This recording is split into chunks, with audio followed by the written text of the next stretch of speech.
telling your story, being authentic, and keeping people engaged.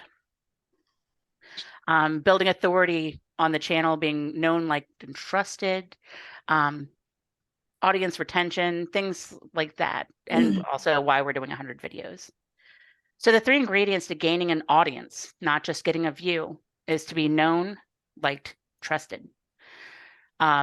And not just known, like we were talking, Julia's got a lot of people from her church who are interacting with her social media, but being known on the platform.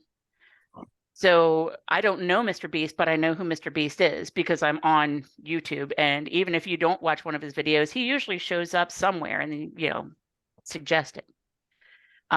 Being trusted, that you're going to deliver the content that you say that you're going to give them in the title, and that you're going to address any questions that they ask. That's how you can build that trust with your audience. And of course, being liked. Nobody's going to come back to a channel if they're like, I can't stand this person. So you got to be all 3 of those things to actually gain an audience. It's not just your content. So like it's how you involve other creators on the platform. It's so easy for us to just think of YouTube as a search engine because we're optimizing everything for search and doing all these steps so that it shows up when people are looking for things. But it's also a social media platform, and people forget that when they're just posting and hoping for the best. So one of the things you can do to get your authority on the platform is to interact with others, both in your niche and out. So engage in meaningful ways. If you see a video about something that you're thinking about making a video on, watch it, leave a comment. If they comment back, they'll start looking at, oh, well, this person is a creator. Let me check out their channel. Use the community tab and engage with others. Ask questions so that people see your name and face. Feature other channels. I know that a lot of people don't want to do that because they're like, oh, I don't want to give the business to another channel, but it's a great way because if you're featuring their channel, there's a good chance that that channel will feature you. And, that's a great way of building a rapport. Obviously, you don't want to feature a channel on a realtor who's within your sales area because, that kind of defeats the purpose. Reply to comments left on your content. At this point, nobody's got a channel so huge that they can't go ahead and go in there and interact with each comment. Subscribe to other channels within your niche. So like we've talked about Ken Posick quite a bit because he's doing wonderful things in Orlando. Subscribing to him, you're going to start seeing that reciprocation of, oh, his video pops up, mine might pop up. Build a community of support among each other. So Bridget has posted quite a few different channels on Facebook for your group. Go in and subscribe to those channels. Start interacting with each other. Watch each other's content. Help each other grow. And collaborate with other creators, especially if they have a bigger following than you. It's a great way to get some authority within your niche and consistently use the platform. That doesn't mean that you have to go on there 7 times a day or, but, like make sure that you're logging into YouTube and doing something on a regular basis. Speak in your authentic voice. You want to present yourself as you really are. You don't want to, this isn't like a 4th grade report that you're reading out. So speak as you would to a friend or a colleague. This is especially important since you guys are doing this for lead generation. You want people to trust you like you know you, but you also want them, if they do come into your office, to be like, I feel like I know you already. I feel like we have a connection, and not come into your office and be like, oh, you're nothing like you were online. It also helps your content be consistent. So if you're speaking in your authentic voice, like who you really are, making that connection, it's never going to change. It's not going to be like, well, that video was a little bit off or that didn't feel right. So make sure that you're presenting yourself and your personality. And remember that it's different is better than better. Different allows you to highlight the singular traits you have within you. You aren't necessarily better than the competition, but you're already different. So use that to your advantage. So we've talked a lot in the last couple of weeks about looking at other creators and how they're making content, what they're doing with their content. You want to sort of get ideas from them, but you don't want to be Ken Posick, because we already have one of those. So make sure that you're speaking with your authentic self, all the things that make you you in the area that you love and work in. Make sure that you're using those to your advantage.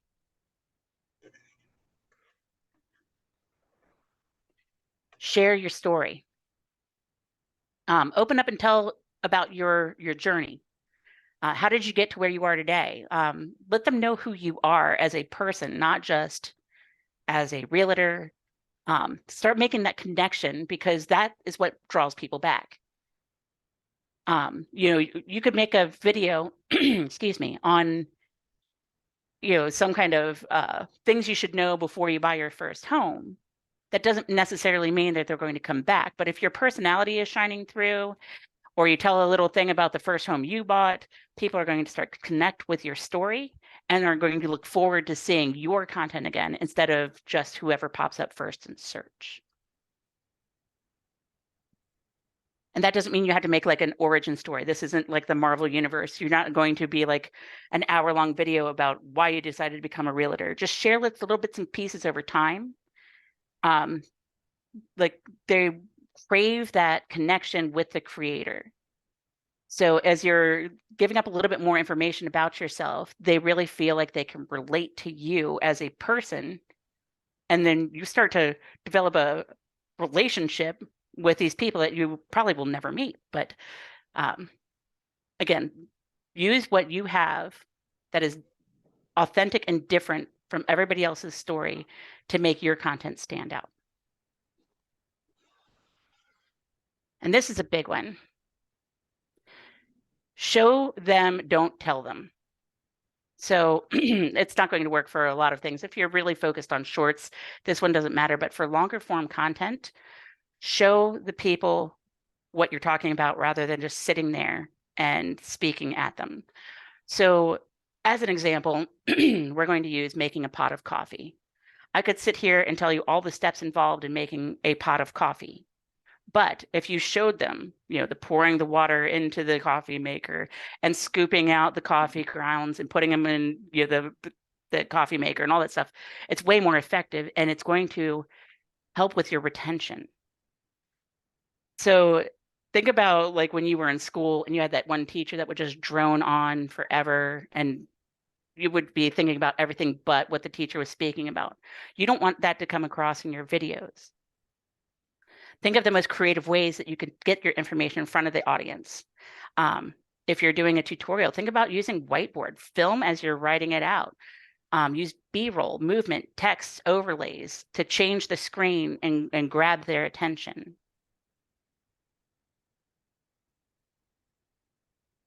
And think about your presence on camera, posture and eye contact. You don't want to be just sitting there like hunched over. And when I say eye contact, it's looking into the camera. Obviously, you are not making eye contact with somebody that isn't there. It's going to portray confidence and authority, and like what you're doing. Don't be afraid to move your arms and hands around as you would when you're speaking to a friend or a colleague. And don't be afraid to get moving.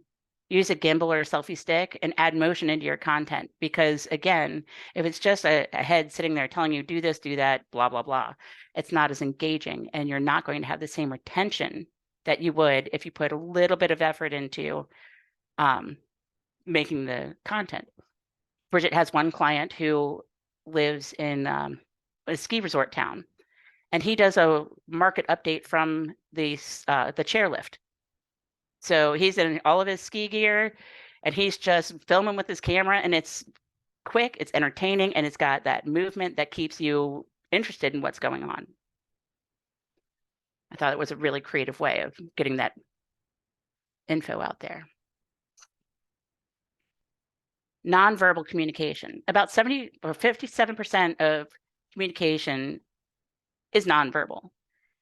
It's your facial expressions. It's how you hold your body. It is, all the little things that you do while speaking that really make the viewer feel a certain way. So think about how you want your audience to feel when they're watching your content.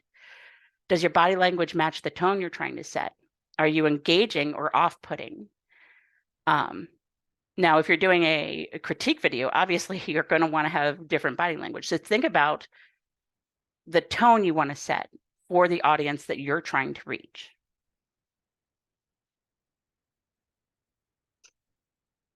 And speaking in a conversational manner, you want to watch your tempo when you're speaking. I'm terrible about this because I always talk too fast. You want to try and keep it like you would when you're having a conversation with a friend. Not too slow either, because that will drag on and people will click out. And an important note, if anybody's going to upgrade anything equipment-wise, go for your sound quality. People will tolerate a bad video production, but they will not tolerate bad sound quality. There are a couple of different programs out there, both free and, the ones that you have to pay for. Adobe has one that's great, but I think you have to pay for that, where if you do have bad sound, they can go in and correct it. Audacity, I think, is the other one that's a free version. But you can, if you don't have the money or you don't want to invest and your sound quality is terrible, look into one of those programs and run it on your audio so that you can retain people.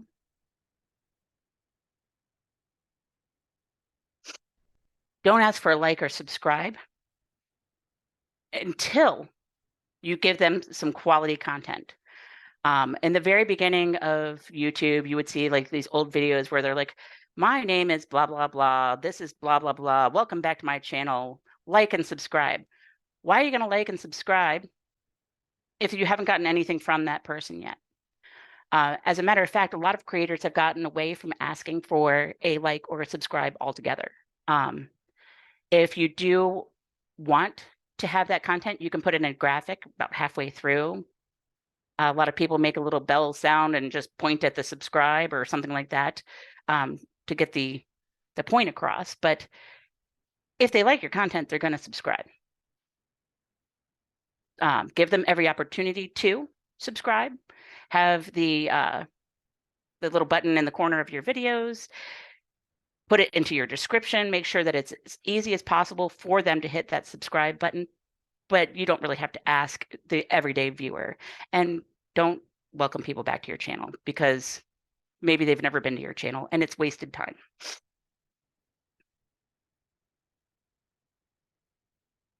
Engage as many areas of the brain as you can.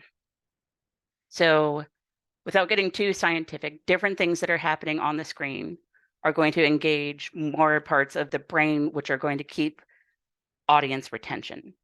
There should be a change on your screen every 3 to 10 seconds to draw attention back.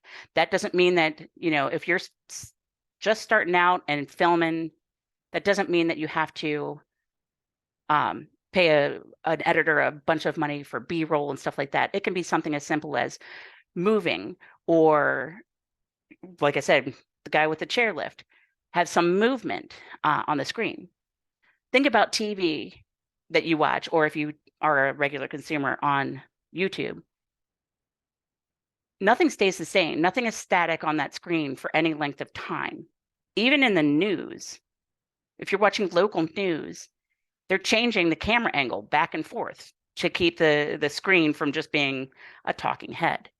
So get creative and think of ways that you can draw their attention back.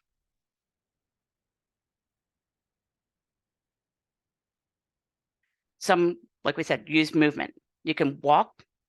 You can use a panning effect in your editor, change different camera angles, add B-roll, overlays, text, graphics, get creative with your lighting. A lot of people will use like lights that change colors behind them if they're doing a talking head video.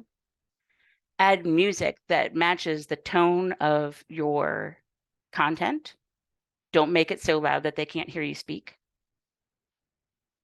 Speed up the parts that are slow in your video. Like you can literally just, depending on what editor you're using, or if you're asking an editor to do it for you, ask them to speed through parts to get to the good stuff. Whiteboards, chalkboards for presentations, or you can do a presentation like on Canva, like we do here at this class. Use nature, film outside, and look for landmarks or things that are going to grab attention.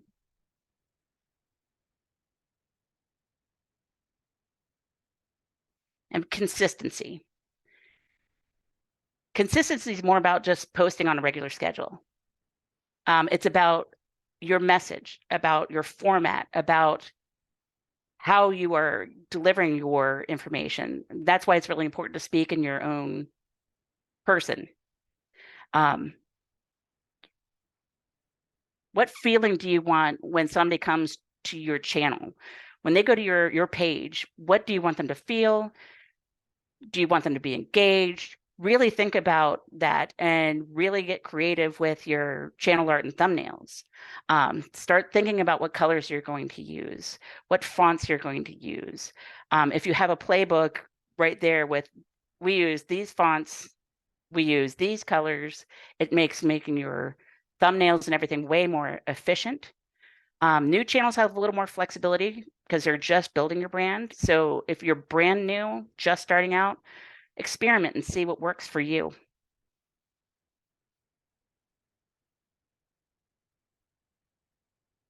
Okay, and why the push to 100 videos? It's not just a number that somebody pulled out of thin air. It's really a learning curve. I mean, your first 20 videos, it's just about figuring out how to make content. They're for cutting your teeth and learning the basics. Nobody's going to look back on those first 20 videos and be like, that was my best video ever. It's not going to happen. After 20 to 30, you're getting more comfortable with your filming. You're finding out what works. You're finding what topics are really working within your niche. You're starting to put systems in place. Like I said, the fonts, the colors that are going to make uploading easier and more efficient. You're going to have figured out the whole back end of YouTube at this point. And so it's not going to be fumbling around like, where do I put these tags anymore? It's going to become second nature at this point and way easier for you to do. 30 to 40, at this point, you can start exploring content that's on the fringe of your niche. Start really, a lot of times we refer to it as buckets of content. A channel could have like 3 buckets of content so that you can pull like different parts of your life and put them together. So it's more interesting and not just running out of ideas on how to make videos. You can explore a little because you're pretty comfortable at this point, and hopefully by 30 or 40 videos, you have a fair amount of subscribers. From 40 to 60, you need to start focusing really hard on your quality. You want to aim for, from the beginning, each video to be better than the last.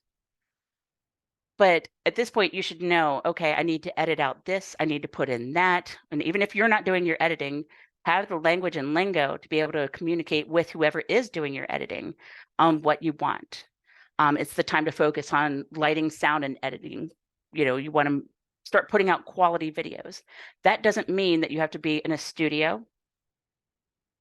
It just means that you're going to be able to figure out your, you know, what's working. So if you're going to be filming outside or filming on location, at 40 to 60 videos, you're going to really know how to make that work for you. 60 to 80, you're leveling up your content. I mean, it's just content is king. So by 60 to 80 videos, you should really have not just your basic beginner videos anymore. You'll have people who have been with your channel for a while, so you can explore some content that might be a little bit harder for a basic person coming to your channel to understand. And 80 to 100, your audience should know what to expect from your channel. They should have a very strong attachment to your channel, to your brand. They know what they're going to get when they get to your channel. because your first couple of videos, you might be doing something about something seasonal or how to apply for a mortgage. You know, it's a little bit all over the place because you're just learning. But at 80 to 100 videos, that's where your audience is going to know what they're going to get when they come to you. And I know that you guys aren't as focused on monetization, but on average, it takes 128 videos to reach the 4,000 hours of watch time and 1,000 subscribers. So remember, that's in a 365-day period that you have to have all those things happening. So that's why you want to get to 100 videos. And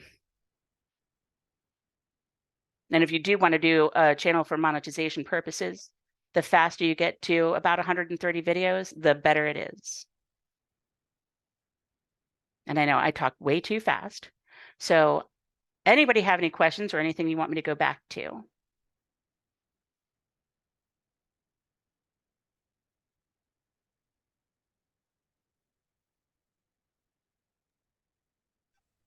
Nobody? Hey, Erin, this is Yes. Jane. Hi. Hello. So my biggest thing is subject matter. Okay. So Yeah. picking topics. Mm-hmm. Okay. How many videos do you have currently? Not that many. Okay. Less than 10, maybe. Okay. Have you tried going to answer the public and just typing in a couple keywords? Because that'll give you a lot of what people are looking for. We Okay. did I'll have to find the slides for it. A couple weeks ago, just some pretty generic ones for realtors. Are you focusing more on real estate or about town, like the joys of living where you're living? So real estate in general, because we cover a wide area, a lot of small towns in the corner of Nebraska. Okay. So you could always start too. I know that Bridget said, look at, I think it was the Chamber of Commerce in your area to see what's going on. And Okay. then focus on covering some of those things. What's your area famous for? Do they have like a big state fair or, you know, things of that nature? Those are always really good content. And then another tip is having some kind of a keyword explorer extension that you can put into your browser so that as you're working, it'll show you in real time what people are looking for. I think I looked at a couple of your videos, but I don't remember every single one. It really depends on what direction you want to take your channel in. So if you're going to be, I would focus a lot on where you live, because a lot of people who are looking to move are looking for ideas about where they're moving to. Gotcha. Anybody else have any tips on how they get content ideas? Hi, Erin. I just want to add something for Jane. Can you hear me? Mm-hmm. Yeah, okay. Yeah. For Jane, hi. Based on the numbers that you publish in YouTube and based on what Erin have discussed earlier, with that number, that would be the perfect time for you to do A/B testing.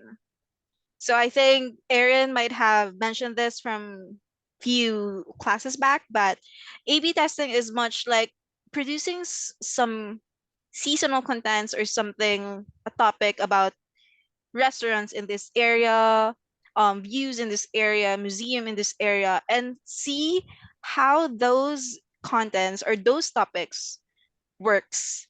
Like how much are you getting engagement in those type of in those type of contents. For example, if you have more um engagement, more viewers, more watch time in your videos, like the restaurant, then that would be the great time for you to keep that content every single week, every 2 weeks in a month, something like that. So your channel keeps on growing because your um the viewers is seeing you as a reliable source to know the area more about that type of content, that that industry that you are trying to say on that, something like that. I hope it helps.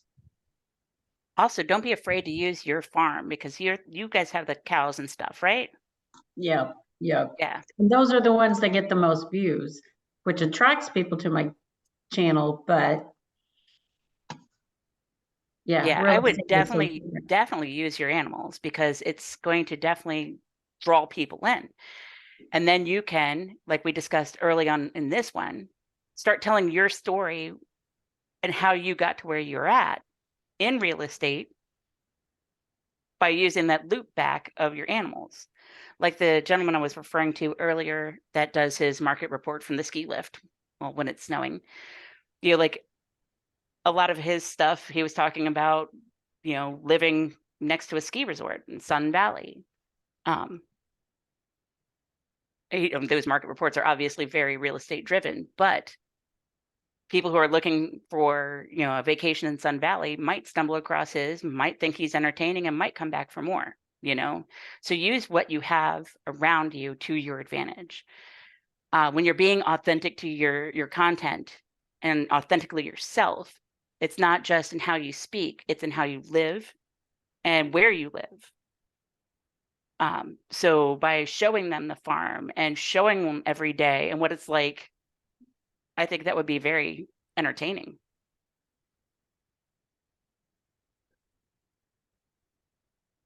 But if you only have 10 videos, I mean, you've got, the opportunity to play with just about any topic and loop real estate in on the back end if you wanted to.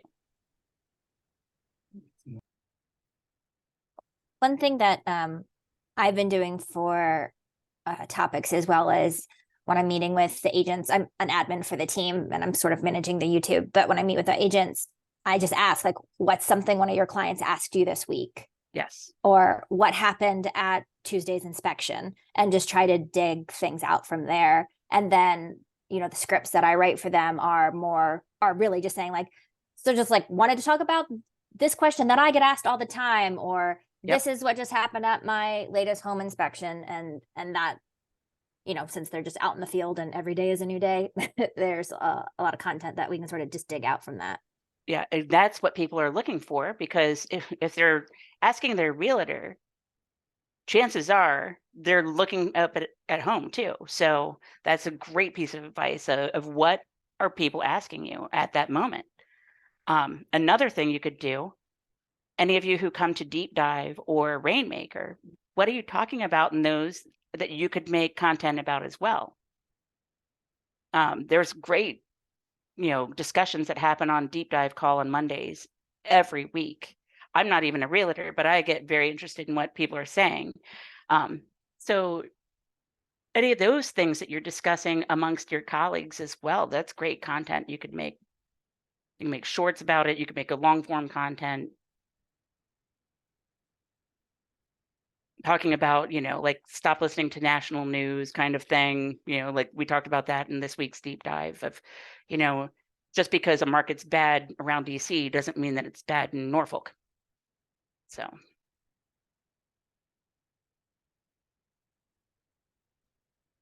Okay, anybody else have questions? Anything you want me to review?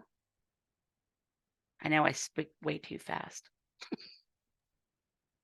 I have sort of a technical question, and I don't know if you could help with this, but I was watching some YouTube videos this week, and I was noticing that the creator in particular kept having in the top right corner a clickable link for different things that she would mention, like, oh, if you want to get like my guide, click here. And I couldn't figure out how to do that on Okay, my Ruby videos. probably, do you know how to do that, Ruby? That I do not know. Actually, it's more on when you see your settings. I'll try to pull up something, but mostly it's in the settings. Like you can input it's either before you publish a video, you can insert those specific links and those specific time that you are saying that they can click on those links or something, or you can have it on your YouTube setting so that they can see. Is it actually on the screen or is it in the cards? It's on just the screen.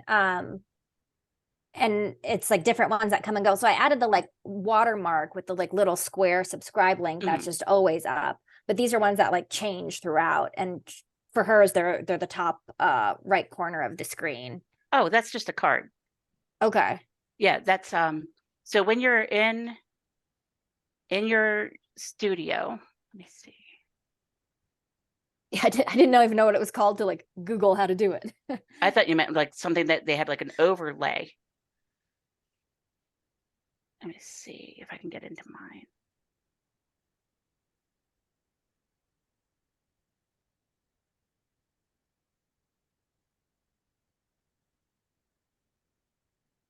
One second. What? I sometimes don't have luck with running both Zoom and YouTube, but I think I might be able to get in there. Erin, I think I found it. Aliana, tell me if this is the one that you were trying to say. So if you try to upload a video and before you upload it, you are getting in this tab and then it says card.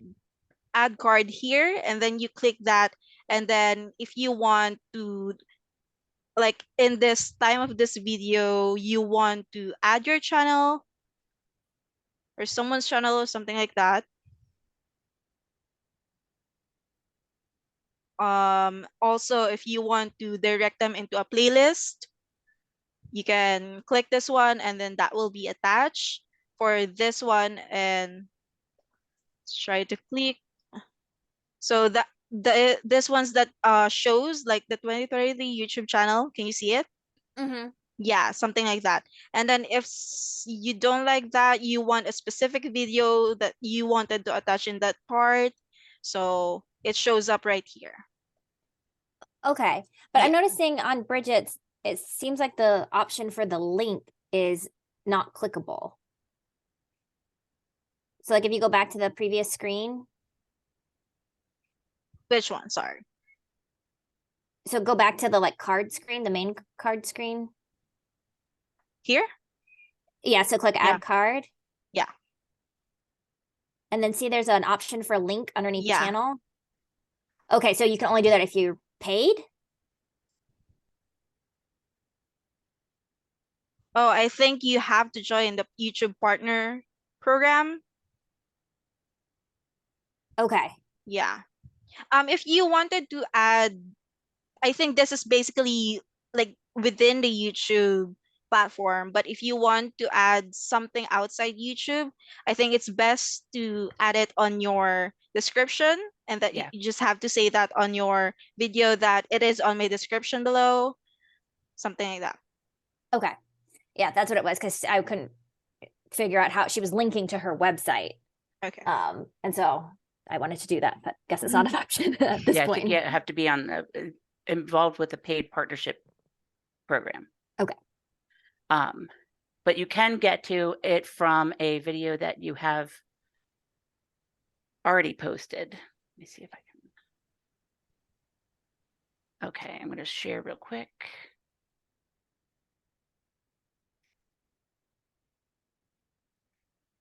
Okay, so if you already had a video that you posted, you come into this screen, we go to the details, and then down here, you can add it right from there.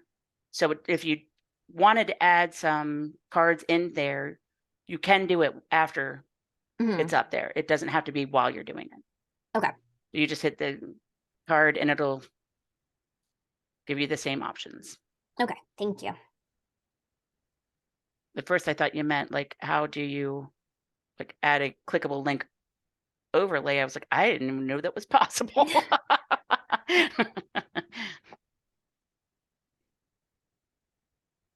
But yeah, if you go into the back end there, that's where you can add your end screens, your cards, all that stuff. And it doesn't matter, even if you posted it from your phone, you can always go back in at any time and change your titles, whatever you want to do.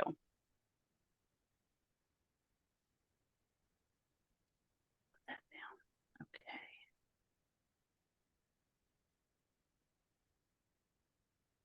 All right. And then next week is our last class for this session. So if you're on a new channel, let's work on branding that channel. Start thinking about how you want it to look when people get there. Think of how you can tell your story and really start building that that relationship with anybody who might be coming to your content. Look at your current content and are you coming across as authentic? If not, how can you change that? So even if you are working with a script, making sure that your tonality is still authentically you is important. And gather all your questions up for next week's wrap up. If you do have questions, even after we're done, Ruby and I'd be more than happy to work with you at any time.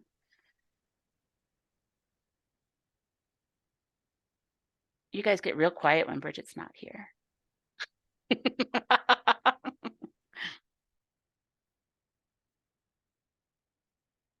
Okay. Any other questions, or are we going to be early this week since we've gone over by like a half an hour the last 2 weeks? I don't know if this is something that is planning on being shared, but are there any specific recommendations for, editing services or, That is so, it's such an individualized thing. So okay. I know Bridget has a relationship with somebody who does like batch videos. She'll send him a bunch of stuff and he'll send it back. I know that you shouldn't be spending a lot of money, especially if you're not making money from your content yet. And when I say that, I don't necessarily mean monetized on YouTube, but if you're not getting leads and stuff like that, you don't want to be, pouring water into a broken glass, There are quite a few free ones that are pretty easy to use. If you have Windows, there's actually an editor in your Windows photo gallery. That's pretty basic and easy to use. Another good place to look for somebody who is going to do it for you is Fiverr or Upwork. A lot of people will charge by the job, and it's a little bit cheaper than going to a quote unquote professional, service. If you're going to start editing on your own, a good idea is to film in short little clips instead of filming a half an hour of content and then trying to go in there and pick out and rearrange, because it's easier to add a bunch of little clips together, cut out your ums and your dead space, than it is to film nonstop and try and, as a new editor, or if you're going to do it yourself, that would be very overwhelming. Yeah, I'm just finding it hard to keep up with how long it takes me to edit something the way I want it to be. Right. And, the rest of my job. I will ask Bridget, I know she has another thing pop up today, and that's why she couldn't make it, to send her information about the guy that she has used in the past. Obviously, the stuff that we're uploading to her channel right now is more for you guys, so it's just uncut what we have in classes. But I know before, a long time ago, she used to have, I think his name was Ben. I'm writing it down now. What were the two programs you said? Fiverr and Upwork? Upwork. Yeah. Thank you. I know that not every cyberbacker does editing, but there are some that can and do. So if you do have a cyberbacker, it's, you could always ask if they have that ability. I know when we were interviewing for Ruby, I saw quite a few resumes that had that as one of the things that they offered. But there are, like I said, there are free versions out there that are not terribly hard to use. So if you wanted to try on your own, you could, including, like I said, if you use Windows, there is a free editor right in there. If you use Canva, they also have an editor right in Canva. I haven't used that one yet. No, I did. It was pretty easy as well. It's not as intimidating as some of the ones that you'll see like Filmora, where it's got like all kinds of different, wheels and colors, and you don't know what half the stuff is. Like the one on Canva and the one in Windows is very straightforward.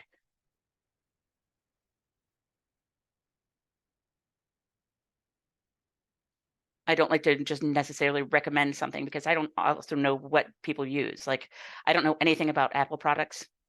So if you're an Apple user, I could be telling you the best things to use on your phone, but it probably won't translate the same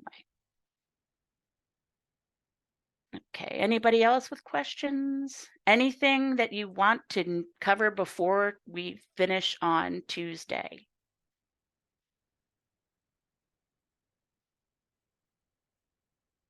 No? Okay. And if you guys do have questions and you're not comfortable asking them here, you can always email and Ruby and I will get back to you if you just feel more comfortable doing a one-on-one. Okay. All right. I guess we'll wrap up early then. Sorry I talk so fast. That's okay. All right. I'll talk to you all later. Thank you. Thank you. Thanks. Bye all. Bye.